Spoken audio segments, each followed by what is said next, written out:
ચોમાસામાં આ રીતે રાખો તમારા વાળનું ધ્યાન। ચોમાસામાં વાળમાં પરસેવા અને ખંજવાળ જેવી સમસ્યાઓ થવાથી વાળ નબળા પડવા લાગે છે।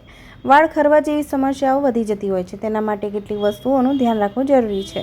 ચોમાસામાં વરસાદને કારણે ગરમીઓમાંથી રાહત મળે છે અને આપણી આસપાસની પ્રકૃતિ પણ ખીલી ઉઠે છે। પણ આ ચોમાસાની ઋતુમાં શરદી અને ખાંસી સહિત અનેક સ્વાસ્થ્યને લગતી સમસ્યાઓ લોકોને થતી હોય છે। વાળને લગતી સમસ્યા પણ ચોમાસામાં ખૂબ જ જોવા મળતી હોય છે। ચોમાસામાં વાળ ખરવા, વાળમાં ઇન્ફેક્શન, ડેન્ડ્રફ અને વાળમાં ખંજવાળ જેવી સમસ્યાઓ સામાન્ય રીતે થઈ ગઈ છે।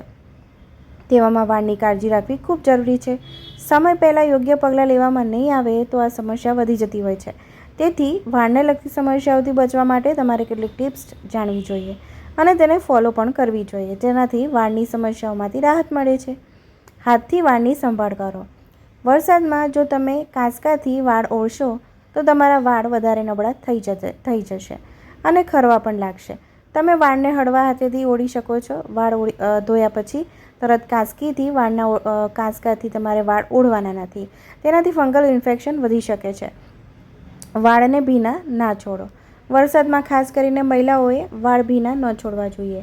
વાળને સૂકવીને પછી તેને બાંધવા જોઈએ, નહીં તો પછી તમારા વાળને લગતી સમસ્યાઓ વધી શકે છે।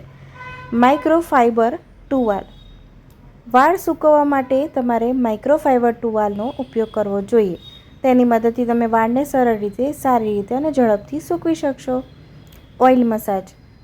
તો હવે ચોમાસામાં કેવી રીતે તમે ઓઇલ મસાજ કરશો? ચોમાસામાં વાળને નિયમિત રીતે ઓઇલ મસાજ કરવાનું છે। તમે નારિયેળના તેલથી આ મસાજ કરી શકો છો।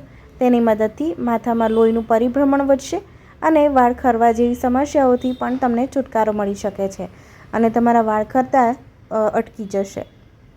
Healthy diet. તો તમારે ચોમાસામાં હેલ્ધી ડાયટ ઉપર પણ તમારે ધ્યાન આપવાનું છે। ચોમાસામાં વાળને સ્વસ્થ અને સમસ્યાઓથી મુક્ત રાખવા માટે તમારે હેલ્ધી ડાયટ લેવી જોઈએ। તે હેલ્ધી ડાયટની મદદથી વાળને મૂળ સુધી પોષણ મળે છે।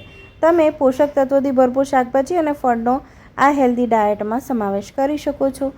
જો શાકભાજી અને ફળમાં વિટામિન, પ્રોટીન, કેલ્શિયમ, ફેટ અને મિનરલ્સ હશે તો તે તમારા માટે ફાયદાકારક સાબિત થશે અને તમારા વાળની સમસ્યાઓ પણ ધીમે ધીમે દૂર થઈ જશે। મિત્રો, તમને મારો વિડીયો કેવો લાગ્યો? જો તમને મારો વિડીયો ગમ્યો હોય તો લાઇક, શેર અને સબસ્ક્રાઈબ કરજો। બાજુમાં આપેલી નોટિફિકેશન બેલ આઇકન ઉપર ક્લિક કરી દેજો।